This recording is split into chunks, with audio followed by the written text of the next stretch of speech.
In this video, I'll show you how to create a Turnitin student account without a class ID. Before we begin, it's important to know that as of 2026, you cannot create a Turnitin student account without a valid class ID.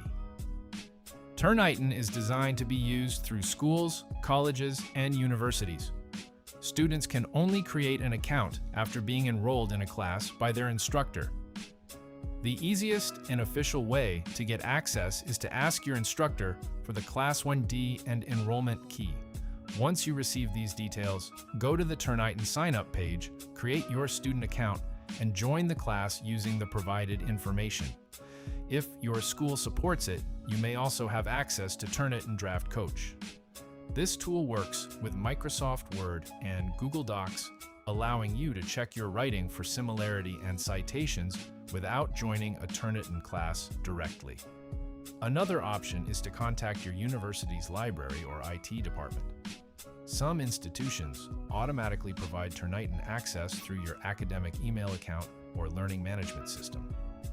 If you're not affiliated with a school or educational institution, you won't be able to create a Turnitin student account on your own. In that case, you'll need access through an instructor or institution, or you can consider using other plagiarism checking tools as an alternative. And that's how you can create a Turnitin student account without a class ID.